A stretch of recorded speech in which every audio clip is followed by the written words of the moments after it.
and welcome to Morning Cafe presented by Ponvandi Detergent powered by Cyball. நல்ல எண்ணங்களை உடனே செயல்படுத்துங்க ஏன்னா காலம் நமக்காக காத்திருக்காதுன்னு சொல்லுவாங்க. எந்த ஒரு விஷயத்தையுமே தள்ளி போடுறது அப்படிங்கிறது நம்மளுடைய முன்னேற்றத்தை தள்ளி போடுறதுக்கு சமம். அதனால ஒரு செயல் செய்யணும் அப்படின்னு நினைச்சீங்கன்னா அதை உடனடியா செய்ய ஆரம்பிச்சிடுங்க. உங்களுடைய ஃபேவரட் ஷோவான மார்னிங் கஃபேக்கு உங்க எல்லாரையும் வரவேற்கும் நான் உங்கள் கண்மணி. கண்மணி, நம்ம நாட்டுல இப்ப மன்னர் ஆட்சி இல்லைனாலும் அவங்க வாரிசுகளுக்கு ராஜ மரியாதை இருந்துட்டு தான் இருக்கு இல்லையா? ஆமா ஸ்வாதி, ரொம்ப கரெக்டா சொன்னேன். ஆனா இதுக்கு மிக சிறந்த உதாரணமா நம்ம நாட்டுல இப்ப இருக்க யார் இருக்காங்க அப்படின்னு பாத்தீங்கன்னா மைசூர் அரச குடும்பம் தான். ஏன்னா பொதுமக்கள் இப்ப வரைக்கும் இவங்க மேல நிறைய மரியாதை வச்சிருக்காங்க. அது மட்டும் இல்லாம அங்க இருக்கக்கூடிய மிக முக்கியமான பண்டிகையான தசரா பண்டிகையை பொதுமக்களோட சேர்ந்துதான் அரசு குடும்பத்தினர்கள் இப்ப வரைக்கும் கொண்டாடிட்டு இருக்காங்க. அண்ட் இப்ப மைசூர் மன்னர் குடும்பத்தை சேர்ந்தவங்களுக்கும் சரி மைசூர் மக்களுக்கும் சரி ஒரு சந்தோஷமான விஷயம் காத்துட்டு இருக்கு. சூப்பர், என்ன குட் நியூஸ் அது? ஆக்சுவலா 400 வருஷத்துக்கு அப்புறமா மைசூர் மன்னர் குடும்பத்தை சேர்ந்த மருமகள் கர்ப்பமாயிருக்காங்க அப்படிங்கிறது தான் அந்த செய்தி. நிஜமாவே ரொம்ப நல்ல செய்தி தான். ஆனா 400 வருஷமா அப்படின்னு சொன்னீங்க, என்னது? ஆமா, 400 வருஷமா மன்னர் குடும்பத்துல பார்த்தோன்னா நேரடி வாரிசுகளே கிடையாது. எல்லாருமே குழந்தைய தத்தெடுத்து தான் வளர்த்துட்டு இருந்தாங்க. அது அந்த மன்னர் குடும்பத்துக்கு ரொம்ப ஒரு சோகமான விஷயமாவே இருந்தது. 2016ல பார்த்தோன்னா இப்ப இருக்கிற மன்னர் யுத்வீருக்கும் த்ரிஷிகாவுக்கும் திருமணம் ஆகுச்சு. சரி, இவங்களுக்காவது ஒரு வாரிசு பிறக்காதா அப்படின்னு சொல்லி எல்லாருமே ஏங்கிக்கிட்டு இருந்த இந்த டைம்ல த்ரிஷிகா கர்ப்பமாயிருக்காங்க அப்படிங்கிற ஒரு செய்தி ரொம்ப சந்தோஷப்படுத்திருக்கு. ஆக்சுவலி இந்த மாதிரியான ஒரு சிச்சுவேஷன்ல த்ரிஷிகா கர்ப்பமா இருக்காங்க அப்படிங்கிற செய்தி அரச குடும்பத்துக்கு மட்டும் இல்லாம அந்த ஊர்ல இருக்கிற எல்லாருக்குமே ரொம்பவே சந்தோஷமான ஒரு செய்தியா தான் இருக்கும். ஆனா 400 வருஷமா அரச குடும்பத்துல வாரிசே உருவாகல அப்படிங்கிறதுக்கு பின்னாடி ஏதோ ஒரு மிஸ்ட்ரி இருக்கிற மாதிரி தோணுது இல்ல? ஆமா கண்மணி, அது ஒரு பெரிய வார் ஸ்டோரி. ஆக்சுவலா மைசூர் ராஜ குடும்பத்தை சேர்ந்தவங்க விஜயநகர் மன்னர் மேல போர் எடுத்திருக்காங்க 1612. அந்த டைம்ல மன்னர் திருமலை அப்படிங்கிறவர் ரொம்ப கொடூரமா கொல்லப்பட்டாரு. சோ அதுக்கப்புறம் திருமலையோட மனைவி என்ன பண்ணிருக்காங்கன்னா மைசூர் ராஜ குடும்பத்தை பார்த்து, என் கணவரை கொன்ன உங்க குடும்பம் நல்லாவே இருக்கக்கூடாது, இதுக்கப்புறம் உங்க குடும்பத்துல நேரடி வாரிசுகளே இருக்கக்கூடாதுன்னு சொல்லி சாபம் விட்டுருக்காங்க. ஐயோ, இதெல்லாம் நிஜமாவே நடந்த நிகழ்வுகளா? அப்ப இந்த சாபத்தாலதான் இது வரைக்கும் அரச குடும்பத்துல குழந்தைகளே பிறக்கலையா? ஆமா கண்மணி, அந்த சாபத்துக்கு விமோச்சனமா தான் இப்போ திருமணம் ஆகியிருக்கிற இந்த தம்பதிகளுக்கு ஒரு அழகான குழந்தை பிறக்க போகுது. சூப்பர், இவங்க 2 பேருடைய சந்தோஷம் இன்னும் பல மடங்கு அதிகரிச்சுட்டே இருக்கணும்னு சொல்லி வாழ்த்துக்களை தெரிவிச்சுக்கிட்டு நம்ம நிகழ்ச்சியோட முதல் பகுதியான அனுஷத்தின் அனுகிரகம் பகுதியை பார்த்துட்டு வந்துடலாம். கருணை பொங்கும் உருவே கற்பகத்தருவே காஞ்சி நகர் உரையும் காமகோட்டி குருவே காமகோட்டி குருவே காமகோட்டி குருவே சந்திரனின் கொழுமை ஒத்த சந்திரசேகர திருவே இந்திராதி தேவர்களும் இணையுமக்கில்லையே காத்து என்றும் அருள வேண்டும் கருணை கடலே காஞ்சியின் கருணை கடலே.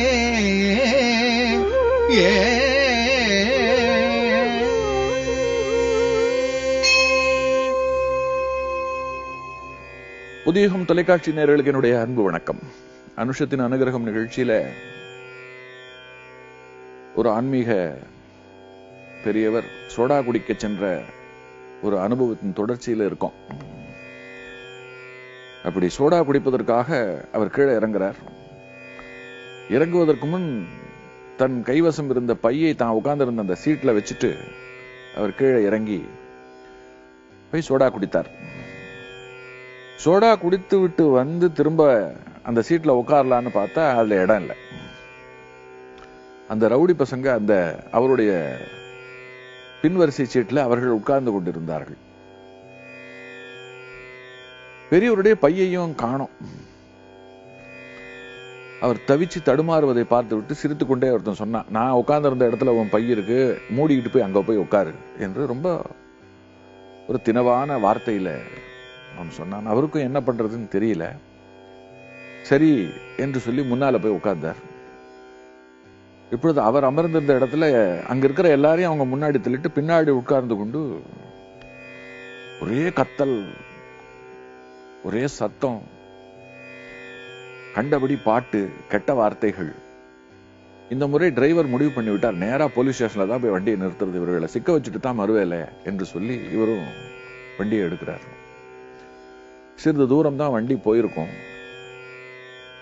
நம்முடைய ஆன்மீக பெரியவர் இருக்காரே, அவர் மனசுக்குள்ள காதை பூடிக்கிறார். இவங்க இந்த சத்தம் பிடிக்காம, இறைவா இது என்ன சோதனை, ஏன் என் பயணம் இப்படி இன்றைக்கு அப்படின்னு சொல்லி மனசுக்குள்ள அப்படியே மருகி பெரியவரை சிந்தித்தபடி அப்படியே உட்கார்ந்து கொண்டிருக்கிறார். அந்த நேரம் பார்த்து ஒரு பெரிய சத்தம் டமால்னு, அதாவது இந்த பேருந்துக்கு பின்பக்கமாக வந்து கொண்டிருந்த ஒரு லாரி பிரேக் பிடிக்காத நிலையில பின்பக்கமாக வந்து மோதி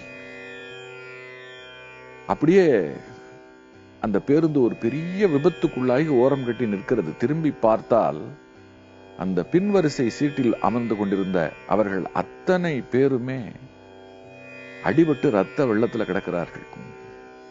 அந்த ஒரு நொடியில் தான் பெரியவருக்கு தோன்றியது, எதற்காக பெரியவர் இறங்கி போய் சோடா குடி என்று சொன்னார். அப்படி அவர் இறங்கி போயிருக்கல அப்படின்னு சொன்னா அந்த இடம் காலியா இருந்திருக்காது, இவர்கள் வந்து உட்கார்ந்து கொண்டிருக்க மாட்டார்கள், இவரும் டிரைவர் சீட்டுக்கு பின்னால வந்து அமர்ந்து கொண்டிருக்க மாட்டார். அப்பொழுதுதான் தெரிந்தது கிளம்பும் போது பெரியவர் எதனால் சொன்னார் என்று. அதே சமயம் அவர் மனசுக்குள்ள அவர்கள் என்னதான் தப்பானவர்களாக இருந்தாலும் விபத்துக்கு ஆளாகி துடிக்கிறார்கள். அதை பார்க்கும் பொழுது ஒரு பதைப்பு, ஐயோ இவர்களுக்கு இப்படி ஆகிவிட்டதே அப்படின்னு சொல்லி. அதே சமயம் அந்த மகான் இப்படி ஒரு ஆபத்திலிருந்து தன்னை காப்பதற்குத்தான் இப்படி ஒரு வழியை காட்டியிருக்கிறாரா அப்படின்னு சொல்லிட்டு ஒரு எண்ணம்.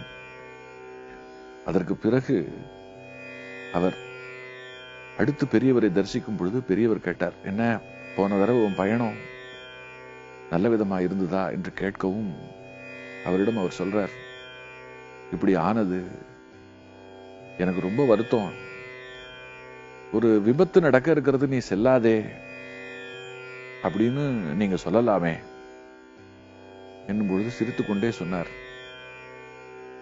அப்படியெல்லாம் சொல்லக்கூடிய அளவிற்கு அது கடவுளுக்கு மட்டும்தான் சாத்தியம், அப்படியெல்லாம் யாராலையும் சொல்லிட முடியாது, ஏதோ எனக்கு தோணினது நான் உனக்கு சொன்னேன், அதுக்கும் காரணம் இருக்கு என்று சொல்லும்பொழுது அவர் சொன்னார், அவர்கள் என்னதான் தீயவர்களாக இருந்தாலும் அவர்களுக்கு இப்படி ஒரு முடிவா என்று கேட்கும் பொழுது அவர் சொல்றார், எதற்கும் ஒரு முடிவு உண்டு, எந்த ஒரு விஷயமாக இருந்தாலும் அதற்கு வந்து ஒரு முடிவு ஏற்பட்டே தீர வேண்டும், அந்த முடிவை அவரவர்களே உருவாக்கி கொள்கிறார்கள். உன்னுடைய தன்னலமற்ற சேவை ஒரு பெரிய பரிகாரமாக மாறி உனக்கு இருந்த ஆபத்திலிருந்து உனக்கு ஒரு கவசம் போல காப்பாற்றி உன்னை செய்தது. எல்லாவற்றுக்கும் மேலாக நீ செய்த குரு சேவை இருக்கிறதே, இந்த குரு சேவை உன்னை தடுத்து ஆட்கொண்டது. அப்படி அவர்களை தடுத்து ஆட்கொள்வதற்கு ஒரு குரு அவர்களுக்கு இல்லாமல் போனதனால் அவர்கள் அப்படி ஆனார்கள். இதை இந்த விதியை மாற்றுவதற்கில்லை, அவரவர்கள் அவரவர்களுடைய விதிப்படி செயல்பட்டுக் கொள்கிறார்கள்.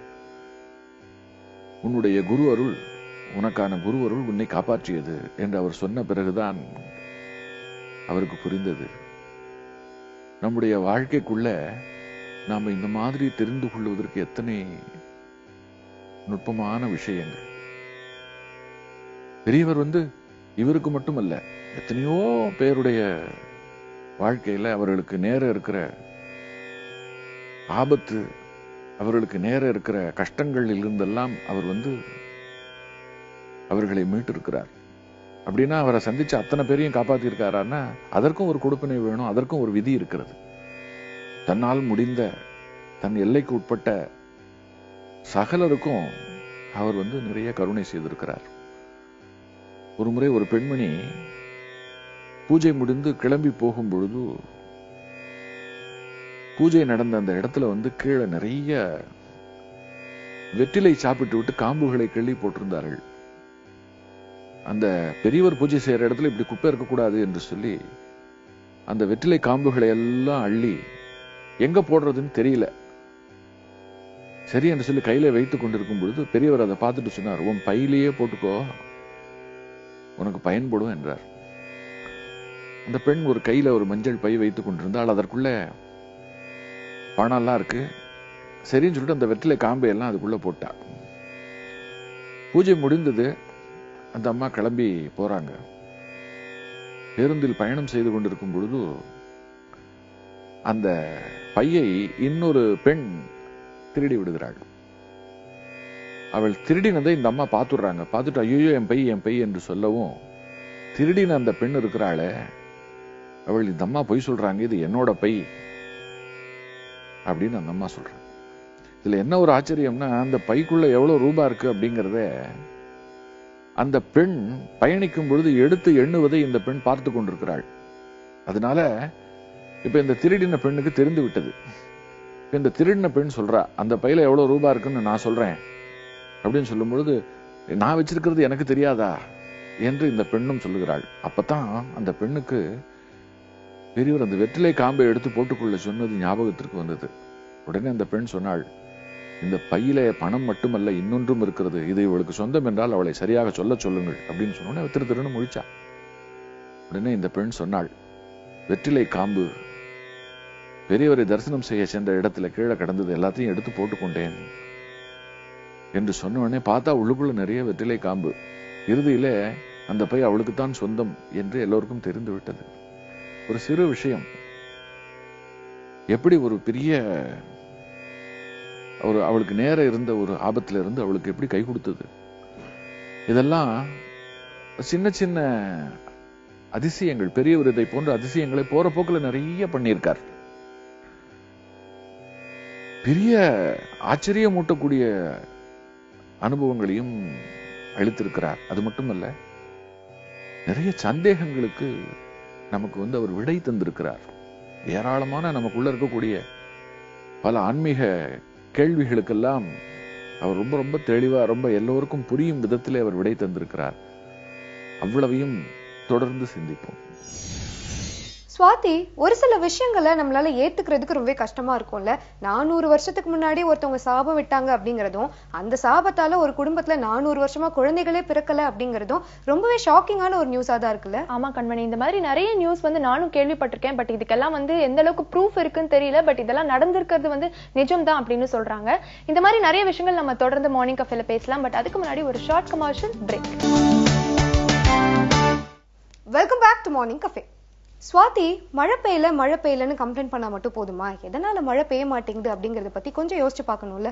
இப்ப நீ ஏன் இவ்வளவு ஆவேசமா பேசிட்டு இருக்க கண்மணி? ஏன்னா சமீபத்துல தான் நம்ம இந்திய வளிமண்டலத்துறை ஒரு ரிப்போர்ட் ஒண்ணு கொடுத்திருக்காங்க. அந்த ரிப்போர்ட் பத்தி கேள்விப்பட்டனா நீயும் இப்படிதான் ஆவேசப்படுவ. ஏன் அந்த ரிப்போர்ட்ல அப்படி என்ன சொல்லிருக்காங்க? மரங்கள் நிறைய வளர்க்கப்படாதனால மழை இல்ல அப்படின்னு சொல்லிருக்காங்களா? அது மட்டும் கிடையாது. நம்மளுடைய நாட்டுல பாத்தீங்கன்னா ஒவ்வொரு வருஷமும் மேக கூட்டத்தினுடைய அடர்த்தி குறைஞ்சிக்கிட்டே இருக்கான்.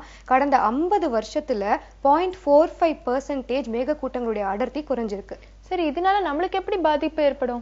இதனால என்ன மாதிரியான பாதிப்புகள் வரும் அப்படின்னு பாத்தீங்கன்னா, மழையோட அளவு குறைய ஆரம்பிக்குமா. ஒரு வருஷத்துக்கு பெய்ய வேண்டிய மழையில இருந்து 1.22% அளவு குறைஞ்சிடும். அது மட்டும் இல்லாம நம்ம நாட்டுல 1961ல இருந்த மழையோட அளவு 46.7%. அதே அளவு 2009ல 33.5% வரைக்கும் குறைஞ்சிருக்கு. இப்படி மேக கூட்டங்களுடைய அடர்த்தி குறைஞ்சிட்டே வந்ததுன்னா வெயிலோட தாக்கம் ஜாஸ்தி ஆயிடுமா. அது மட்டும் இல்லாம நிறைய பருவநிலை மாற்றம் ஏற்பட்டுட்டே இருக்கும் அப்படிங்கறதுதான் அந்த ரிப்போர்ட்ல கண்டுபிடிச்சிருக்காங்க. வெயில் இந்த அளவுக்கு இருக்கிறதுக்கு இவ்ளோ டெக்னிக்கலான விஷயம் இருக்குன்னு நீ சொல்லிதான் தெரியுது. சரி, இதுக்கான சொல்யூஷன் என்ன கண்மணி? கவர்மெண்ட் தான் இதுக்கான சொல்யூஷனை கொடுக்கணும். நம்ம என்ன பண்ணணும் அப்படின்னு பாத்தீங்கன்னா, இயற்கை வளங்களை அழிக்காம அதை பாதுகாக்கணும். நிறைய மரங்களை வளர்க்க ஆரம்பிக்கணும். ஓகே, சோ நேச்சரை பிரிசர்வ் பண்ண வேண்டியதுங்கிறது நம்ம வேர்ல்ட்ல இருக்கிற ஒவ்வொரு சிட்டிசனோட ரெஸ்பான்சிபிலிட்டி. சோ நம்மளால முடிஞ்ச அளவுக்கு நம்ம இயற்கையை நம்ம காப்பாற்றணும்னு நினைக்கிறேன். நல்ல ஒரு தகவல் சொல்லியிருக்கேன். இந்த தகவலோட அடுத்ததா யோகாசனம் பகுதியை பார்த்துட்டு வந்துடலாம்.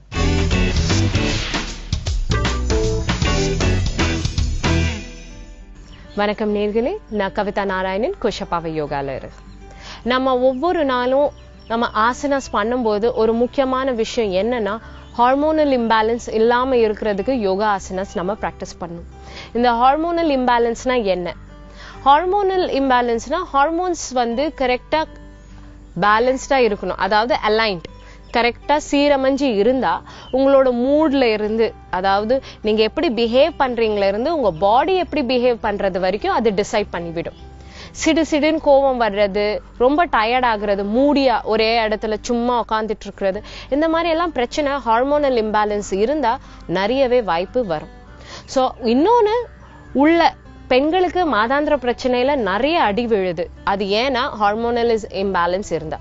சோ அதனால இன்கேஸ் எனி லேடி பிரெக்னென்ட்க்கு ட்ரை பண்றீங்கன்னா பிரெக்னன்சி கூட அதுல கூட நிறைய பாதிப்படைகிற வாய்ப்பும் இருக்கு. ஸோ ஹார்மோனை பேலன்ஸ் பண்றதுக்கு நிறைய ஆசனாஸ் இருக்கு, அது ரொம்பவே இம்பார்ட்டன்ட். ஸோ உங்க மூடை ஃப்ரெஷ்ஷா வச்சுக்கிறதுக்கு யோகா ரொம்பவே ஹெல்ப் பண்ணும். அந்த ஃப்ரெஷ்னஸே உங்களோட ஹார்மோனையும் பேலன்ஸா பண்ண வைக்கும். இப்போ நம்ம பார்க்க போறது ஒரு ஹனுமானாசனோட வேரியேஷன் சொல்லலாம், ப்ராப்பர் ஹனுமானாசனா இல்ல. ஏன்னா ஹனுமானாசனா நீங்க ட்ரை பண்ணணும்னா சிம்பிள் ஸ்பிளிட் அந்த ஆசனாவை தான் ஹனுமானாசனான்னு சொல்லுவாங்க. ஹனுமானாசனா நீங்க ட்ரை பண்ணணும்னா இந்த ப்ரிப்பேரேட்டரி வேரியேஷனை நீங்க ஃபர்ஸ்ட் ட்ரை பண்ணி ப்ராக்டிஸ் பண்ணி உங்க ஆம்ஸ்ட்ரிங் ஸ்ட்ரெச் ஆனதுக்கு அப்புறமா தான் ஹனுமானாசனாவே ட்ரை பண்ண முடியும். ஸோ இப்போ காட்ட போற ஆசனா இன்னொரு வேரியேஷன். அதை ப்ராக்டிஸ் பண்ணி தான் உங்களோட ஆம்ஸ்ட்ரிங்கை மெதுவா நீங்க ஓபன் பண்ணதுக்கு அப்புறமா தான் ஹனுமானாசனா ட்ரை பண்ண முடியும்.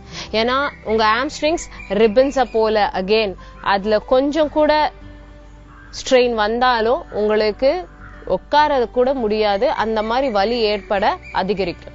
ஸோ வெரி இம்பார்ட்டன்ட் இப்போ காட்ட போற ஆசனா. ஸோ இந்த ப்ரிப்பேரேட்டரி போஸ் ஆசனாவை நீங்க டெய்லி ப்ராக்டிஸ் பண்ணிட்டு இருந்தீங்கன்னா தான் உங்களோட ஆம்ஸ்ட்ரிங் உங்களுக்கே தெரிஞ்சு ஓப்பன் ஆகும், உங்க பெல்விஸ் போர்ஷன்ல ப்ரெஷர் தெரியும். ஏன்னா இதுல தெரிஞ்சு போயிடும் எந்த காலில் எந்த தசைகள்ல உங்களுக்கு ப்ரெஷர் போடணும். அதை ப்ராக்டிஸ் பண்ணதுக்கு அப்புறமா நீங்க கிளியர் ஸ்பிளிட்டை ட்ரை பண்ணலாம். ஸோ இப்போ அதை எப்படி பண்ணலான்னு பார்க்கலாம். ஃபர்ஸ்ட் நீங்க டவுன்வர்ட் டாக் அதாவது அதோமுகி ஸ்வானாசனாவை ட்ரை பண்ணலாம். ஃபர்ஸ்ட் உங்களோட கைகளை நல்லா ஸ்ப்ரெட் பண்ணிக்கிட்டு நீங்க உள்ள போங்க. நீங்க உள்ள போய் டவுன்வர்ட் டாக்ல கொஞ்ச நேரம் இருக்கிறதுக்கு ட்ரை பண்ணுங்க. ஒரு 5 செகண்ட் அது இந்த பொசிஷன்ல இருந்து மூச்சு உள்ள வெளியே பிராக்டிஸ் பண்ணதுக்கு அப்புறமா ரைட் காலை மெதுவா தூக்கி நீங்க ரைட் சைட் அதாவது ரைட் கைக்கு மெதுவா தூக்கி வெளியே விட்டு முட்டியை கீழே பண்ணி டவுன் பண்ணி விடுங்க. இந்த மாதிரி பண்ணும்போது ஞாபகம் வச்சுக்கோங்க, ப்ரெஷர் இங்க இருக்கணும், இந்த கால்ல ப்ரெஷர் எதுவுமே இருக்கக்கூடாது, இந்த கால்ல ப்ரெஷர் இருக்கவே கூடாது. இந்த மாதிரி பண்ணும்போது வலி இங்க ஏற்படும், அதனால ப்ரெஷர் இந்த பகுதியில தான் இருக்கணும். ஸோ இப்போ மெதுவா கால்களை ஓபன் பண்ணிடுறதுக்கு அந்த மாதிரி பண்ணும்போது இங்க இறக்குங்க. இந்த மாதிரி இறக்கும் போது கால் ஸ்ட்ரெயிட் ஆகும். ஸ்ட்ரெயிட் ஆகி முன்னாடி பாருங்க அண்ட் மெதுவா நீங்க வரலாம். இந்த மாதிரி வந்துட்டு மறுபடியும் டோ இன் காலை மேல தூக்கி உள்ள வைக்கலாம். இது பைபாலுலர் போஸ்னால 2 பக்கமே பண்றது ரொம்பவே இம்பார்ட்டன்ட். ஸோ ஃபர்ஸ்ட் லெஃப்ட் காலை எடுங்க, முட்டியை கீழே இறக்குங்க. ப்ரெஷர் இந்த இடத்துல இருக்கணும், முட்டியில இருக்கக்கூடாது. மெதுவா நீங்க ஓபன் பண்ணும்போது இங்க ப்ரெஷர் விழும். இந்த ப்ரெஷர் விழுந்து உள்ள போலாம். ஒரு 5 செகண்ட்ஸ் 10 செகண்ட்ஸ் இந்த பொசிஷன்ல இருக்க பாருங்க.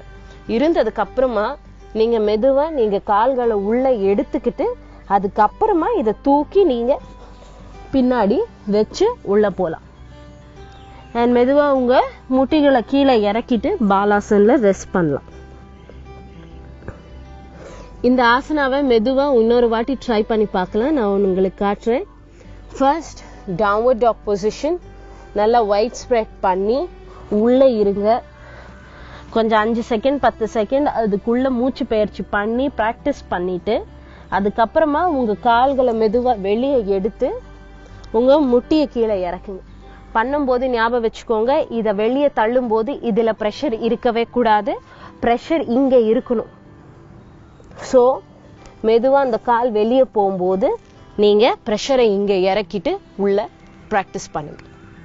மூச்சு உள்ள வெளியே அண்ட் மெதுவா எடுத்துக்கிட்டு பின்னாடி தள்ளி டவுன்வர்ட் டாக்ல இருக்கலாம். அண்ட் மெதுவா உங்க முட்டியை இங்க இறக்கிடலாம்.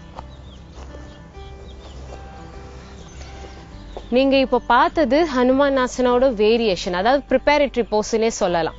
ஸ்பிளிட் ஸ்ட்ரைட்டா ட்ரை பண்றதுக்கு முன்னாடி இந்த மாதிரி ட்ரை பண்ணி ஓபன் ஆகுதா, உங்களுக்கு வலி இல்லாம அந்த பொசிஷன்ல நிறைய நேரம் இருக்க முடிஞ்சா நீங்க ஸ்பிளிட்டை ட்ரை பண்ணலாம். இல்லைன்னா நீங்க அதை அவாய்ட் பண்றது பெஸ்ட். இன்கேஸ் உங்களுக்கு ஆக்சிடென்ட்டோ இல்லைன்னா ஃப்ராக்சர் ஆயிருந்தாலும் காலில் இதை பண்றது கொஞ்சம் அவாய்ட் பண்ணுங்க. நீங்க உங்களோட பாடி ரெடி ஆனதுக்கு அப்புறமா நீங்க இதை ட்ரை பண்ணும்போது உங்களுக்கு அந்த பிரச்சனை இருக்காது. இன்னைக்கு நீங்க ஹனுமான் ஆசனா வேரியேஷன் அதாவது ப்ரிப்பேரேட்டரி போஸ் பார்த்தீங்க. நாளைக்கு இன்னொரு ஆசனாவோட நான் உங்களை சந்திக்கிறேன். ஸ்வாதி, நம்மளால முடிஞ்ச அளவுக்கு இயற்கை வளங்களை நிறையவே அழிச்சு வச்சிருக்கோம். இதை சரி செய்யறதுக்கும் நம்ம தான் முதல்ல முன் வரணும். ஆமா கண்மணி, நம்ம ரெஸ்பான்சிபிலிட்டியை நம்ம வந்து ரியலைஸ் பண்ணாலே போதும், நம்மளுடைய உலகத்தையே நம்மளோட நாட்டையே வந்து நம்ம ஒரு சொர்க்கமா மாத்திடலாம்ல. சரி, இந்த தகவலோட அடுத்ததா மார்னிங் கஃபேல வரப்போறது ஒரு short commercial break. Welcome back to morning cafe. Kanmani, உனக்கு பெட்ஸ்னா ரொம்ப பிடிக்குமா? ரொம்ப ரொம்ப பிடிக்கும். அதுவும் மோஸ்ட் ஃபேவரட் எது அப்படின்னு பாத்தீங்கன்னா கண்டிப்பா நாய்கள் தான். நம்மளோட நாய் இருந்துச்சுன்னா கூடவே ஒரு ஆள் இருக்கிற மாதிரி இருக்கும். ரொம்ப ரொம்ப பாசமா இருக்கும். நம்ம சொல்றதெல்லாம் புரிஞ்சுக்கோ. ரொம்ப முக்கியமா நன்றி உள்ள ஜீவன். அப்ப நான் சொல்ல போற விஷயம் வந்து கண்டிப்பா உனக்கு ரொம்ப பிடிக்கும். யூஎஸ்ல வந்து எக்லிப்ஸ் அப்படிங்கிற ஒரு கருப்பு லேப்ரடார் வந்து டெய்லி பப்ளிக் டிரான்ஸ்போர்ட்ல தான் டிராவல் பண்ணுதான், தெரியுமா? ஒரு நாய் பப்ளிக் டிரான்ஸ்போர்ட்ல டிராவல் பண்ணுதா? கேட்கவே ரொம்ப ஆச்சரியமா இருக்கு. ஆக்சுவலி எக்லிப்ஸோட ஓனர் ஜெஃப் யங் வந்து டெய்லி எக்லிப்ஸை பப்ளிக் டிரான்ஸ்போர்ட்ல தான் கூட்டிட்டு போவாராம் எல்லா இடத்துக்கும். சோ ஒரு நாள் வந்து 2 பேரும் பஸ்ஸுக்காக வெயிட் பண்ணி இருந்திருக்காங்க, அதாவது நாயும் நாயோட ஓனரும். சோ பஸ் வந்து ரொம்ப நேரமா வரவே இல்லையா. சரி, இவர் வந்து ஒரு சிகரெட் அடிச்சுட்டு வந்துடலாம் அப்படின்னு சொல்லி பிளான் பண்ணிருக்காரு. கரெக்டா அந்த டைம்ல பார்த்து பஸ் வந்துருச்சு. சோ இவர் சொல்லிருக்காரு எக்லிப்ஸ் கிட்ட, இந்த பஸ்ல வேணா நம்ம இன்னொரு பஸ்ல ஏறலான்னு. ஆனா அதெல்லாம் கிடையாது, நான் இந்த பஸ்ல தான் ஏறுவேன்னு சொல்லி அந்த பஸ்ல தனியாவே அந்த நாய் ஏறிடுச்சான். ஐயோ, அப்புறம் என்ன ஆச்சு? நீ பயப்படுற அளவுக்கு எல்லாம் ஒண்ணுமே ஆகல. அப்போல இருந்து இப்ப வரைக்கும் பார்த்தனா எக்லிப்ஸ் வந்து தனியா தான் வந்து பப்ளிக் பஸ்ல டிராவல் பண்ணிட்டு வருதான். எங்க பார்க்கு போறதா இருந்தாலும் சரி, இல்ல வீட்டுக்கு போறதா இருந்தாலும் சரி, அது தனியா தான் போதான். அது மட்டும் இல்லாம எக்லிப்ஸ்க்கு வந்து விண்டோ சீட் தான் ரொம்ப பிடிக்குமா. சோ ஏறின உடனே விண்டோ சீட்டா பார்த்து உட்காந்துருமா. அண்ட் பஸ் ரொம்ப கூட்டமா இருந்துச்சுன்னா எல்லாரும் இறங்குற வரைக்கும் வெயிட் பண்ணிட்டு அதுக்கப்புறமா தான் அது ஏறுமா. அது மட்டும் இல்லாம எல்லா பஸ் டிரைவர்ஸ்க்கும் எக்லிப்ஸ் வந்து ரொம்ப தெரிஞ்சதுனால எக்லிப்ஸ் வந்து ஏறவே கூடாது அப்படின்ட்டு தடையெல்லாம் போடவே மாட்டாங்களாம். சூப்பர்ல, ரொம்பவே அறிவாளியான ஒரு நாயா இருக்கு. நான் கண்டிப்பா யூஎஸ் போனேன்னு வச்சுக்கோயேன், எக்லிப்ஸோட ஒரே ஒரு செல்ஃபியாச்சும் எடுத்து என்னோட ஃபேஸ்புக் பேஜ்ல அப்லோட் பண்ணிடுவேன். இந்த நல்ல செய்தியோட நம்ம அடுத்த பகுதியை பார்த்துட்டு வந்துடலாம்.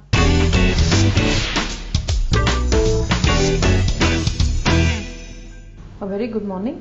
இன்னைக்கு நம்ம ஷோ வந்து லேடி ஸ்பெஷல் தாங்க. ஏன்னா இன்னைக்கு நம்ம பேச போகிற டாபிக் வந்து நிறைய பேருக்கு ரொம்ப பிடிச்ச ஒரு டாபிக். அதாவது வந்து excess hair growth in women. அதாவது என்னோட லாங்குவேஜ், அதாவது மெடிக்கல் லாங்குவேஜில் சொல்கிறது ஹர்சியூட்டிசம் அப்படின்னு சொல்லுவாங்க.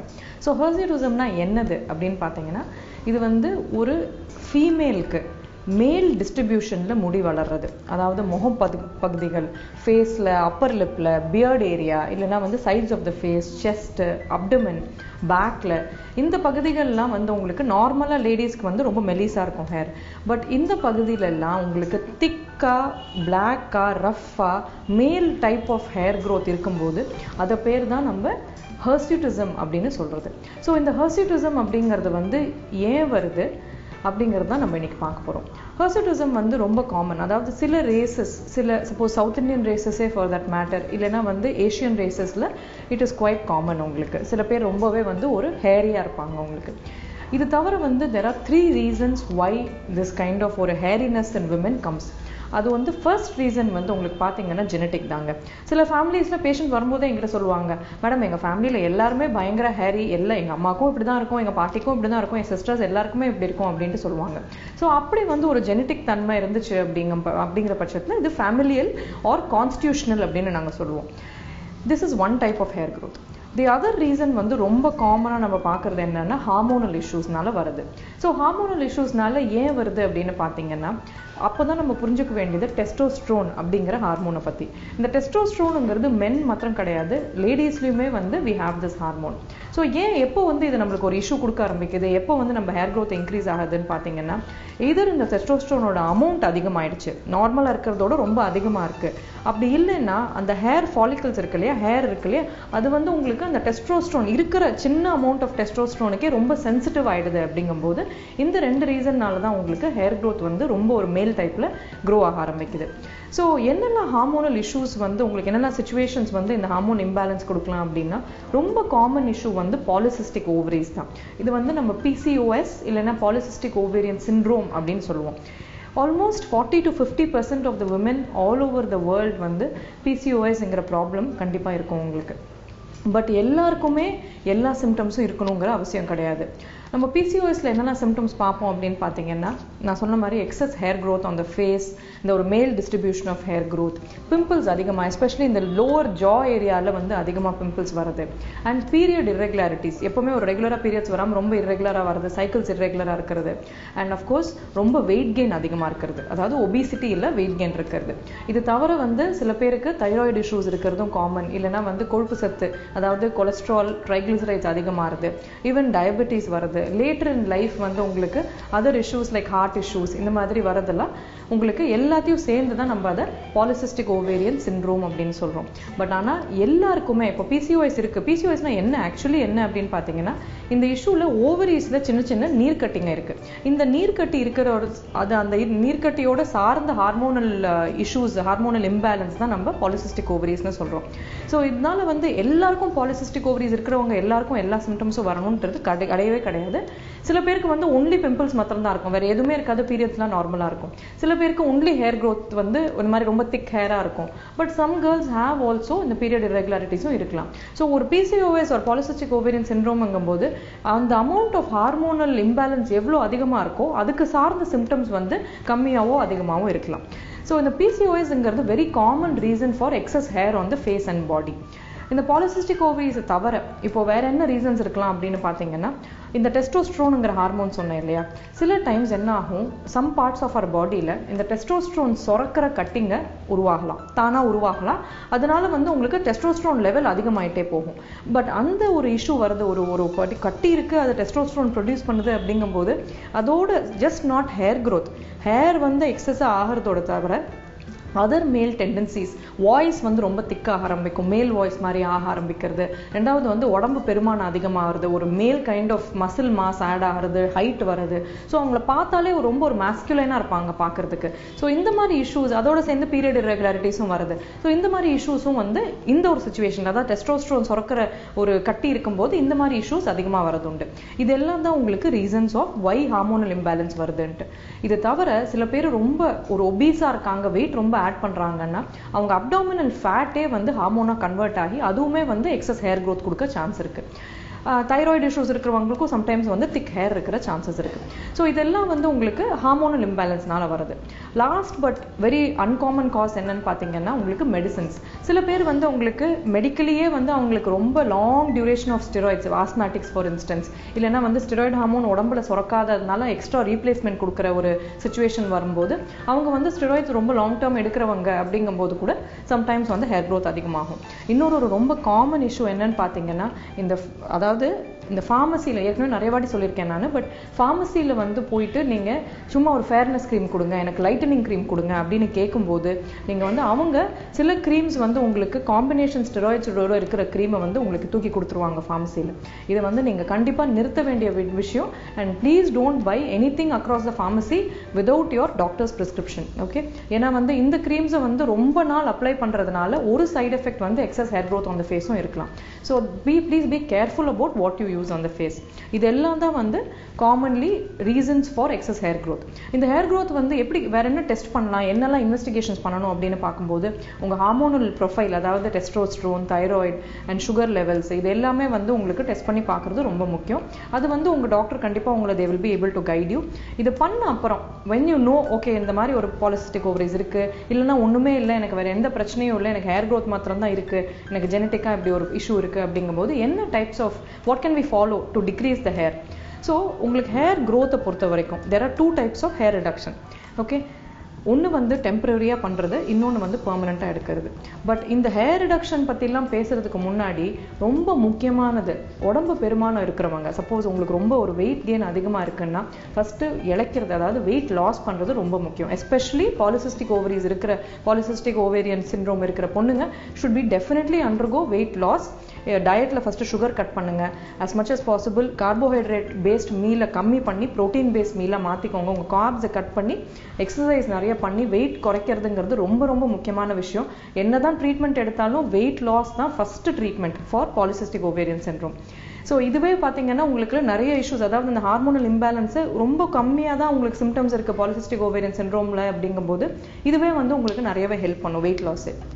இது தவிர வந்து வீட்டில் பண்ணுறது, என்ன பண்ணக்கூடாது நீங்க அப்படின்னு பார்த்தீங்கன்னா, டோன்ட் பிளக் யோர் ஹேர். நிறைய பேர் என்ன பண்ணுவாங்க, ஸ்ட்ரீசர்ஸ் வச்சு எடுத்து அந்த முடியை பிளக் பண்ணி எடுப்பாங்க. தயவு செஞ்சு பண்ணாதீங்க.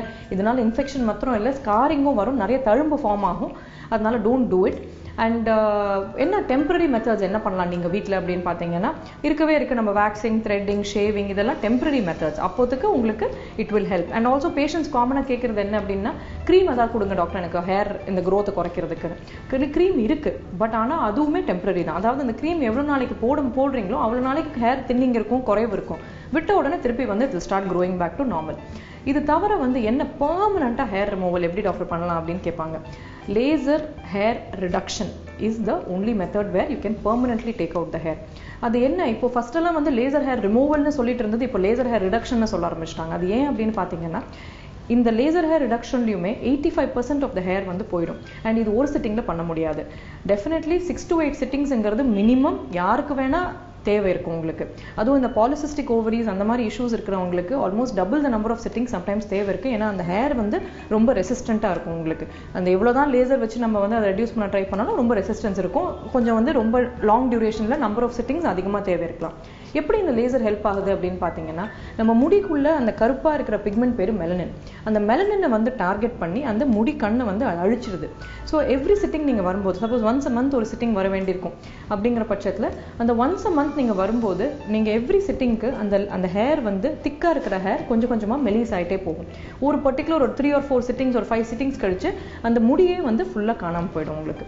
பட் ஈவன் இந்த லேசர் ஹேர் ரிடக்ஷனில் கூட சில ஹேர்ஸ் கொஞ்சம் ரெசிஸ்டண்ட்டாக இருக்கிற சான்ஸ் இருக்குது. எஸ்பெஷலி ஹார்மோனல் இம்பேலன்ஸ் இருக்கிறவங்களுக்கு, அந்த மாதிரி பேஷண்ட்ஸ்க்கு கொஞ்சம் வந்து maintenance therapy once a year or twice a year வந்து லேட்டர் இன் லைஃப் தேவை இருக்கிற சான்சஸும் உண்டு. ஸோ இதெல்லாம் பண்ணி you can reduce your hair, you can have a solution for excess hair growth on the face. I hope this has helped you today. Have a nice day. கண்மணி, மனுஷங்களை விட இப்ப animals தான் வந்து ரொம்ப இன்டெலிஜென்ட்டா நிறைய விஷயங்கள் தெரிஞ்சு வச்சுக்குதுல. ஆமா ஸ்வாதி, நான் கூட யூடியூப்ல சமீபத்துல இந்த மாதிரியான நிறைய வீடியோஸ் பார்த்தேன். அதுல நாய்கள்லாம் பாத்தீங்கன்னா ரொம்பவே ஷார்ப்பா, ரொம்ப இன்டெலிஜென்ட்டா இருக்கிற மாதிரியான செயல்கள்லாம் செஞ்சுட்டு இருக்கு. இதே மாதிரி இன்னும் பல சுவாரஸ்யமான விஷயங்கள் பத்தி நம்ம மார்னிங் கஃபேல தொடர்ந்து பேசலாம். அதுக்கு முன்னாடி ஒரு சின்ன பிரேக் எடுத்துக்கலாம். இது உங்கள் morning cafe. Welcome back to morning cafe. Swathi, என்னதான் தொடர்ந்து நிறைய விளம்பரங்கள் கொடுத்துட்டே இருந்தாலும் சோலார் பவர் பத்தின முக்கியத்துவத்தை இன்னும் நிறைய பேர் தெரிஞ்சுக்கவே இல்லைல்ல. ஆமா, எந்த ஒரு ஆபத்துமே இல்லாத ஒரு எலக்ட்ரிசிட்டினா அது சோலார் பவர் தான். எல்லார் வீட்லயும் வந்து இன்வெர்டர் வாங்குறாங்களே தவிர ஒரு சோலார் பேனலாவது வாங்கணும்ட்டு யாருக்குமே தோன்றதே இல்லை. சோலார் பவர் வந்து இனிமே நிறைய பேர் யூட்டிலைஸ் பண்ணிக்கணும் அப்படிங்கிறதுக்காக தான் மத்திய அரசு கூடிய விரைவில் ஒரு நல்ல திட்டத்தை கொண்டு வர போறாங்க. அப்படி என்ன ஒரு திட்டம் அது? அதாவது சோலார் பவர் இருக்கிற வீடுகள் வந்து யாராவது வாங்க போறாங்க அப்படின்னா அவங்களுக்கு வந்து குறைஞ்ச வட்டியில லோன் கொடுக்க போறாங்களாம். அது மட்டும் இல்லாம வீட்டுக்கான ரெஜிஸ்ட்ரேஷனும் ஃப்ரீயா பண்ணி கொடுக்க போறாங்களாம். ஓகே, இவ்வளவு நாள் இல்லாம ஏன் திடீர்னு இப்படி ஒரு திட்டத்தை கொண்டு வராங்க? ஏன்னா சோலார் பவரோட முக்கியத்துவத்தை எல்லாருமே புரிஞ்சுக்கணும். சோலார் பவரை வந்து அதிக அளவுல பயன்படுத்தணும் அப்படிங்கறதா கவர்மெண்ட்டுடைய முக்கியமான ஒரு நோக்கமா இருக்கு. அது மட்டும் இல்லாம ஏற்கனவே சோலார் பவர் இருக்கிற வீட்டுல இருப்பாங்க இல்லையா, அவங்களுக்கும் வந்து புதுசா ஏதாவது ஆஃபர்ஸ் கொடுக்கலாமா அப்படின்னு யோசிச்சுட்டு இருக்காங்களாம். ரொம்ப நல்ல ஒரு விஷயம் தான். ஸோ இனிமேலாவது வீடு வாங்குறவங்க வந்து சோலார் பவர் ஃபெசிலிட்டிஸ் இருக்கான்னு பார்த்து வாங்கினா நல்லா இருக்கும். அது மட்டும் இல்லாம சோலார் பவரோட பெனிஃபிட்ஸ் வந்து ஒருத்தவங்களும் புரிஞ்சுக்கிட்டாலே போதும், இந்த ஒரு இனிஷியேட்டிவ் வந்து கண்டிப்பா சக்சஸ் ஆயிடும்னு நம்பலாம். சரி, இந்த தகவலோட அடுத்ததா சின்னஞ்சிறு உலகம் பகுதி காத்துக்கிட்டு இருக்கு, அதை பார்த்துட்டு வந்துடலாம்.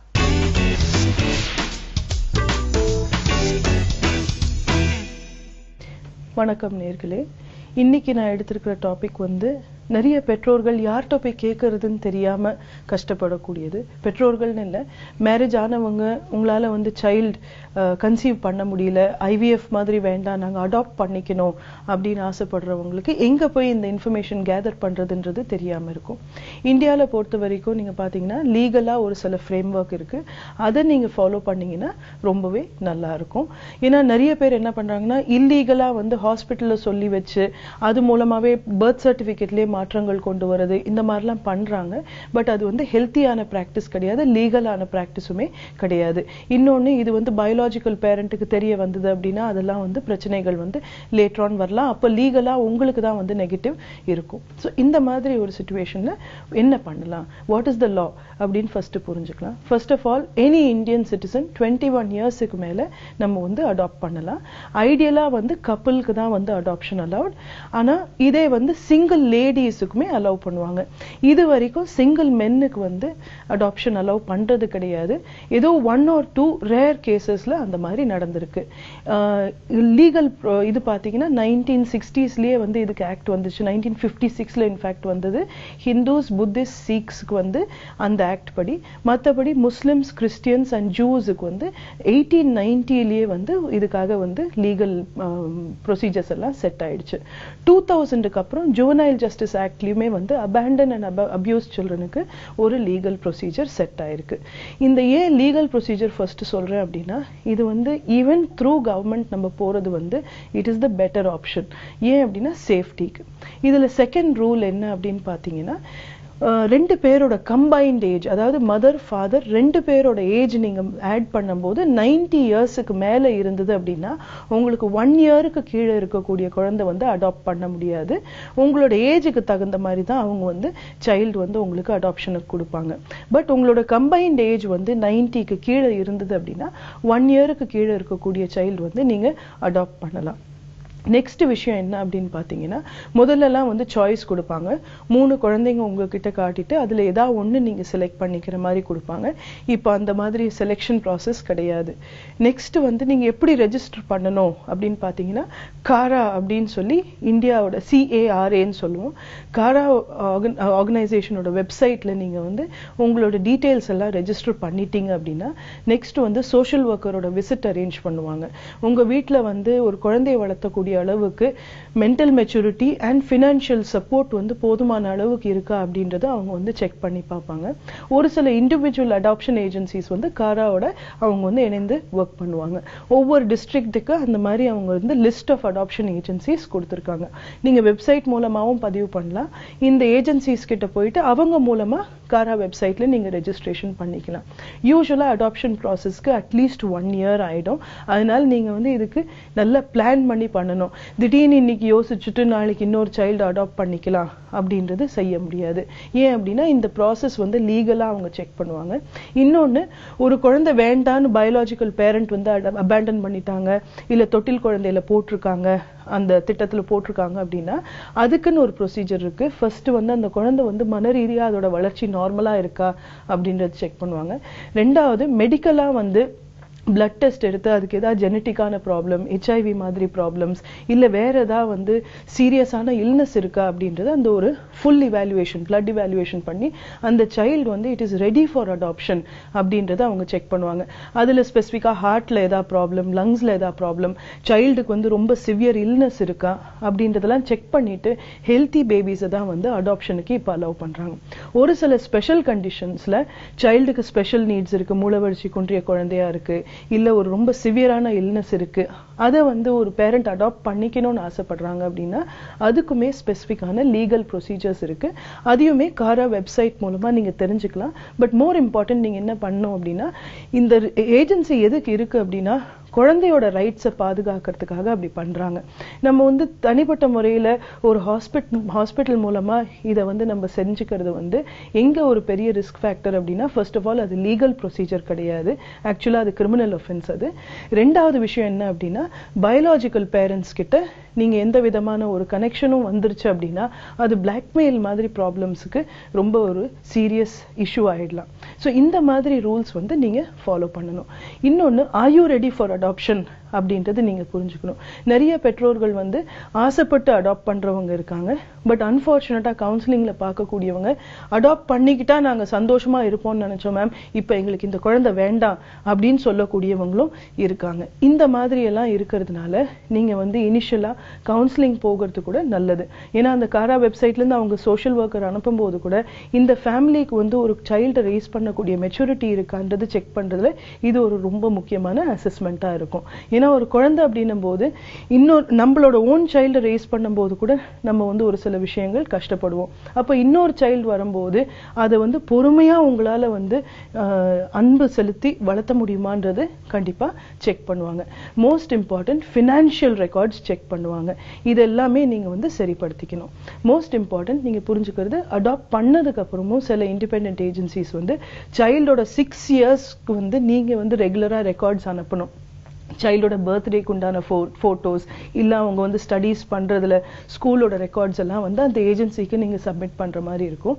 இது ஏன் அப்படின்னா சைல்டு அப்யூஸுக்கு வந்து இது ஒரு டூல் ஆயிடலாம். நிறைய பேர் வந்து இப்போ பீடோஃபிலியான்னு சொல்லக்கூடிய ஒரு பயங்கரமான ஒரு ப்ராப்ளம் இருக்குது. ஏன்னா அவங்க வந்து சில்ட்ரனை தப்பான முறையில் யூஸ் பண்ணுறவங்க இருக்கிறதுனால இந்த மாதிரி வந்து சம்டைம்ஸ் சோஷியல் ஒர்க்கரோட சடன் விசிட்ஸ் எல்லாம் கூட இருக்கும். இது ஏன் அப்படின்னா இந்த சைல்டை வந்து நல்லா பாதுகாக்கணும் அப்படின்றதுக்காக இந்த மெத்தட் வந்து ஃபாலோ பண்றாங்க. நம்ம வந்து மீண்டும் இதை பத்தி நாளைக்கு பேசும்போது ஒரு சைல்டை நீங்க அப்படியே அடாப்ட் பண்ணியிருந்தா அந்த சைல்டை வந்து எப்படி நீங்க ப்ரிப்பேர் பண்ணணும், எப்படி அந்த குழந்தைக்கு அவங்க அடாப்ட் ஆயிருக்காங்கன்றது சொல்லணும். அதே சமயத்துல அந்த குழந்தை வந்து அதுக்கு உண்டான ரெஸ்பான்ஸ் எது கொடுத்தாலும் அதை நீங்க வந்து எப்படி ஹேண்டில் பண்ணலாம் அப்படின்றது நாளைக்கு நம்ம பேச போறோம். ஏன் அப்படின்னா இது உங்களுக்குமே ஈஸியான விஷயம் கிடையாது. கண்டிப்பா அந்த குழந்தைக்கு வந்து ரொம்பவே வந்து அதிர்ச்சி கொடுக்கக்கூடிய விஷயமா இருக்கலாம், அவங்கள குழப்பக்கூடிய விஷயங்களா இருக்கலாம். ஸோ அதனால மீண்டும் இதை நாளைக்கு பேசலாம். சுவாதி, இப்போ வரைக்கும் நம்ம அனல் மின்சாரமும் நீர் மின்சாரமும் தான் பயன்படுத்திட்டு இருக்கோம். அணுசக்தி மின்சாரம் அப்படிங்கிறது மிகப்பெரிய கேள்விக்குறியா தான் இருக்கு. இதெல்லாம் இன்னும் எத்தனை நாளைக்கு நீடிக்க போகுது அப்படின்னு கூட தெரியாது. சூரிய ஒளி மட்டும்தான் என்னைக்குமே வற்றாத ஜீவ நதியா இருக்க போகுது. ஆமா கண்மணி, ரொம்பவே கரெக்டா சொன்னேன். இந்த மாதிரி ஒரு ரிசோர்ஸஸை வந்து ஃப்ரீயா கிடைச்சாலும் நம்ம வந்து யூஸ் பண்ணாம வேஸ்ட் பண்ணிட்டு தான் இருக்கோம். சோலார் பவரோட இம்பார்ட்டன்ஸ் வந்து இதுக்கப்புறமாவது எல்லாருக்குமே வந்து கண்டிப்பா போய் ரீச் ஆகணும் இந்த மாதிரி ஒரு நல்ல இனிஷியேட்டிவ் மூலமா. ஸோ இதே மாதிரி நிறைய விஷயங்கள் நம்ம தொடர்ந்து பேசலாம். அதுக்கு முன்னாடி மார்னிங் கஃபேல வர போறது ஒரு short commercial break. Welcome back to Morning Cafe. கண்மணி, எந்த இடத்துக்கு போனாலும் காதல் வந்து ஏதாவது ஒரு விவாதத்தை கொண்டு வந்துருது. அந்த மாதிரிதான் இப்போ சுப்ரீம் கோர்ட் ஜட்ஜ் வந்து காதலை பத்தி ஒரு கருத்து சொல்லியிருக்காரு. நீதிபதியே காதலை பத்தி ஒரு கருத்து சொல்லியிருக்காரா? என்ன சொல்லியிருக்காரு? அவர் என்ன சொல்லியிருக்காருன்னா, முக்காவாசி நம்ம நாட்டுல வந்து பெண்கள் தான் அவங்களுடைய லவ்வை வந்து பேரண்ட்ஸ்க்காக சாக்ரிஃபைஸ் பண்றாங்க அப்படின்னு சொல்லியிருக்காரு. ஆக்சுவலி ஒரு வகையில அவர் சொல்லியிருக்கிறது ரொம்ப கரெக்ட் தான். ஆனா எதனால சடனா அவர் இந்த டாபிக் பத்தி பேசியிருக்காரு? 1995ல என்ன ஆயிருக்கு, ஜெய்ப்பூரை சேர்ந்த ஒரு பையனும் பொண்ணும் லவ் பண்ணிருக்காங்க. ஸோ ஆஸ் யூஷுவல் வந்து அந்த பொண்ணோட வீட்டுக்காரங்க யாருமே வந்து அவங்க லவ்க்கு ஓகே சொல்லவே இல்லையா. ஸோ ரெண்டு பேரும் சேர்ந்து ரொம்ப மன உடைச்சல்ல வந்து சூசைட் பண்ணிக்கலாம் அப்படின்னு பிளான் போட்டிருக்காங்க. அதுக்கப்புறம் வந்து ஒரு பாதி கன்ஸ்ட்ரக்ட் ஆயிருக்கிற ஒரு பில்டிங்ல போய் ரெண்டு பேரும் மாலையை மாத்திக்கிட்டு விஷமும் பாதி பாதி குடிச்சிட்டாங்களாம். ஐயோ, ஆக்சுவலி நீ சொல்றது படி பாத்தீங்கன்னா ஒரு பப்ளிக் பிளேஸ் தான் இதெல்லாம் நடந்திருக்கு. யாருமே அதை தடுக்கவே இல்லையா அவங்கள? விஷம் குடிச்சதுக்கு அப்புறமா அந்த பொண்ணு வந்து ரொம்பவே வலியால துடிச்சிருக்கா. ஸோ அதை பார்க்க முடியாம அந்த பையன் வந்து என்ன பண்ணிருக்கான், பக்கத்துல யாரையாவது ஹெல்ப் கூப்பிடலாம் அப்படின்னு சொல்லி போயிருக்கான். அந்த டைம்ல அந்த பொண்ணு வந்து சூசைட் பண்ணிட்டா, அதாவது ஹேங் பண்ணிட்டா. சோ அதனால பக்கத்துல இருக்கிறவங்க எல்லாரும் ஓடி வந்து அந்த பொண்ணையும் சரி அந்த பையனையும் சரி ரெண்டு பேரையுமே வந்து ஹாஸ்பிட்டல் அட்மிட் பண்ணிருக்காங்க. அன்பார்ச்சுனேட்லி அந்த பொண்ணு வந்து ஹாஸ்பிட்டல்ல இறந்து போயிருக்கா. அண்ட் அந்த பையன் வந்து உயிர் பழிச்சிட்டான். ஆனா அந்த பொண்ணு வீட்டுக்காரங்க என்ன சொல்லியிருக்காங்க அப்படின்னா, கண்டிப்பா வந்து என் பொண்ணு சூசைட் எல்லாம் பண்ணல, இந்த பையன் தான் வந்து என் பொண்ணை கொன்னுட்டான் அப்படின்னு சொல்லி கம்ப்ளைண்ட் பண்ணிருக்காங்க. ஐயோ அடக்கடவுளே, அதுக்கப்புறம் என்ன ஆச்சு? அந்த பையனுக்கு ஏதாவது தண்டனை கிடைச்சதா என்ன? இந்த பையனுக்கு வந்து ராஜஸ்தான் கோர்ட்ல ஆயுள் தண்டனை கொடுத்திருக்காங்க. அதுக்கப்புறம் வந்து ஹை கோர்ட்ல அது அப்ரூவலும் ஆயிருக்கு. இப்போ சுப்ரீம் கோர்ட்ல வந்து மேல்முறையீடு செஞ்சப்போ ஜட்ஜ் என்ன சொல்லியிருக்காரு அப்படின்னா, கண்டிப்பா அந்த பொண்ணு தான் வந்து அவளோட லவ் வந்து பேரண்ட்ஸ்க்காக சாக்ரிஃபைஸ் பண்ணதுனால இந்த மாதிரி ஒரு செயலை செஞ்சிருக்கணும். அந்த பையன் கண்டிப்பா வந்து இந்த பொண்ணை கொண்டு இருக்க மாட்டான் அப்படின்னு சொல்லி அந்த பையனோட பனிஷ்மெண்ட்டை ரத்து செஞ்சுட்டாரு. ஓ, ஆக்சுவலி சுப்ரீம் கோர்ட் ஜட்ஜ் வந்து ரொம்ப நியூட்ரலா இருந்ததால தான் இந்த மாதிரியான ஒரு தீர்ப்பை கொடுத்திருக்காரு. அது மட்டும் இல்லாம எந்த ஒரு பிரச்சனைக்குமே தற்கொலை அப்படிங்கிறது வந்து ஒரு தீர்வா இருக்கவே முடியாது. ஸோ நமக்கு ஒரு பிரச்சனை அப்படிங்கிறப்போ நெகட்டிவான ஒரு டிசிஷன் எடுக்காம எப்படி அந்த பிரச்சனையை நம்ம சால்வ் பண்ணணும், எப்படி அதுல இருந்து வெளியே வரணும் அப்படிங்கறத கான்சென்ட்ரேட் பண்ணாலே அந்த பிரச்சனை பாதி முடிஞ்ச மாதிரி தான். ஸோ இந்த தகவலோட நம்ம அடுத்த பகுதியான அவ்வை சொன்ன மொழியாம் பகுதியை பார்த்துட்டு வந்துடலாம்.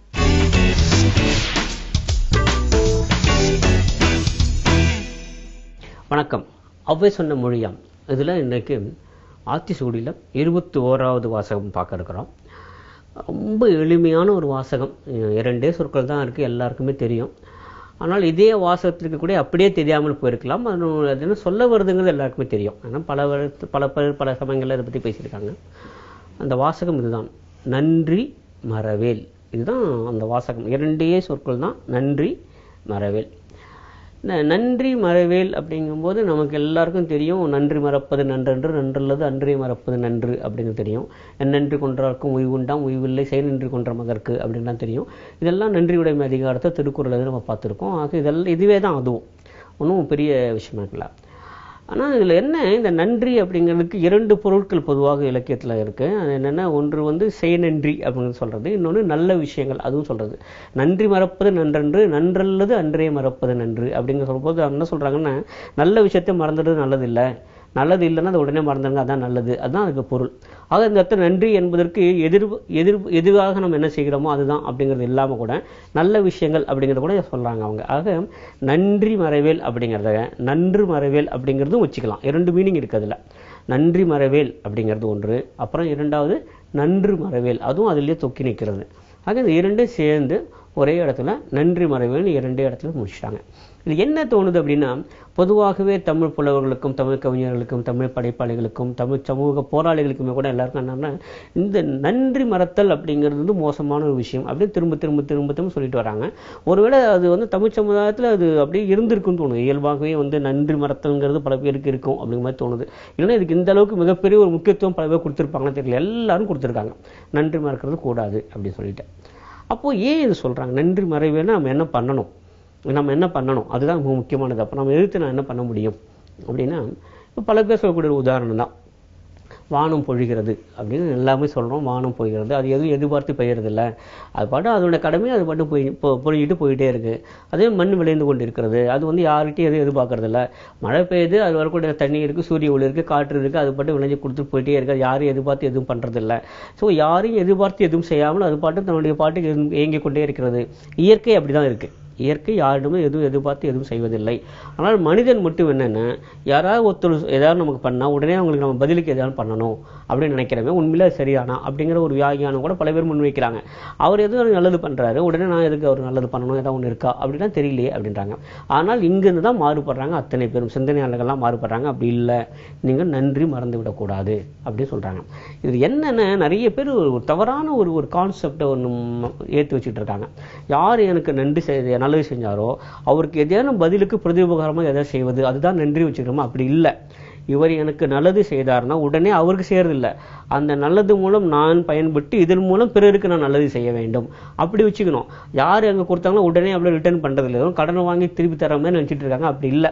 நன்றி மறத்தல்ங்கிறதுக்கும் நன்றி செய்தல்ங்கிறதுக்கும் அது அர்த்தம் இல்லை. எனக்கு யார் நல்லது செய்தாரோ உடனடியாக அதற்கு இணையாக இன்னொரு நல்லது அவர் பண்ணலாம். அவர் எனக்கு வந்து நான் படிக்கும்போது 1000 ரூபா கொடுத்தாருன்னா அதுக்கு அதோட வேல்யூ இன்னைக்கு வச்சு பார்க்கும்போது 1400 ரூபா ஆச்சு. ஏதாவது ஒரு 1400 ரூபாய்க்கு அவர் ஏதாவது நான் பதிலுக்கு பண்ணிட்டேன்னா முடிஞ்சு போச்சு. அப்படி இல்லை. அவர் தந்த அந்த ஒரு 1000 ரூபாயினால் தான் என்னால் பட்டம் படித்து முடிக்க முடிஞ்சது, ஒரு பட்டதாரி ஆகி இன்னைக்கு நான் வேலைக்கு போயிட்டேன் அப்படின்னா அதை ஞாபகம் வச்சுட்டு அதே மாதிரி இன்னும் 4 பேருக்கு நான் பண்ண வச்சுக்கலாம். அதுதான் நன்றி மறக்காமல் இருக்கிறதுங்கிற அர்த்தம். அப்படி பார்க்கணும். ஆனால் பல பேர் அப்படி பார்க்கறது இல்லை. நேருக்கு நேராக அப்படியே போட்டுக்கிறாங்க. அவர் எனக்கு பண்ணாரு, பதிலுக்கு நான் பண்ணேன், அவ்வளோதான். நீ எனக்கு என்ன பண்ண, நான் ஏன் உனக்கு பண்ணணும்னு கேட்குறாங்க. அப்படி இல்லை. அவர் செய்தது எனக்கு செய்திருக்கிறார் அப்படிங்கும்போது நான் திரும்ப அவருக்கு செய்வதில்லை, இதே மாதிரி வேற ஒருவருக்கு நான் செய்யணும்.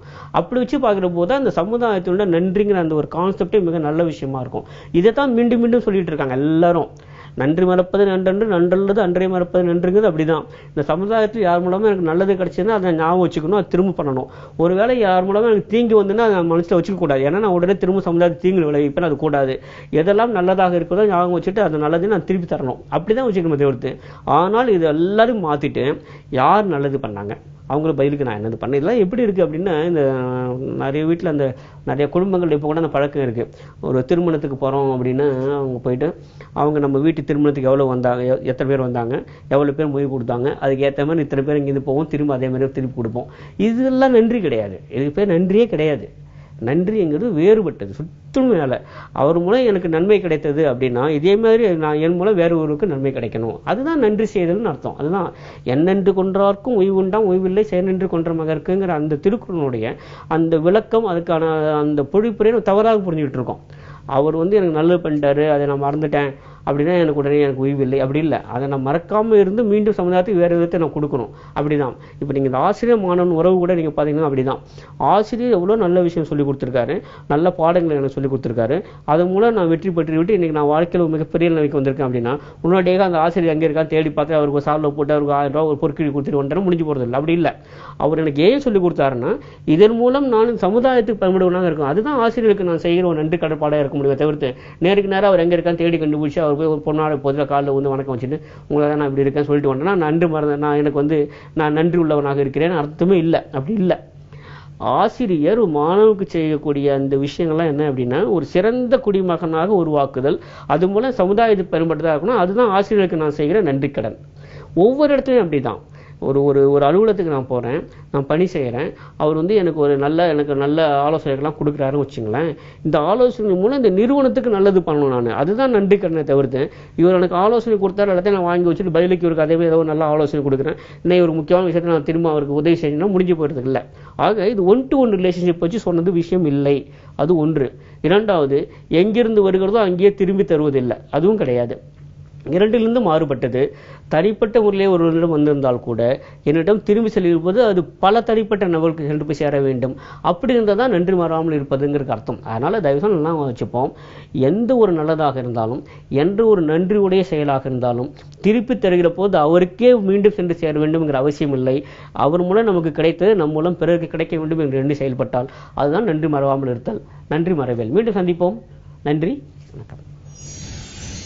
இன்னைக்கு நம்ம மார்னிங் கஃபேல நிறைய சுவாரஸ்யமான பகுதிகள் எல்லாம் பார்த்தோம். அது எல்லாமே பார்த்து நீங்க என்ஜாய் பண்ணிருப்பீங்கன்னு நாங்க நம்புறோம். இதே மாதிரி அடுத்த மார்னிங் கஃபே நிகழ்ச்சியில உங்களை வந்து சந்திக்கும் வரை உங்களிடமிருந்து விடைபெறுவது சுவாதிஷ்டா மற்றும் கண்மணி. இது உங்கள் morning cafe, presented by Ponvandar detergent, powered by Saibol.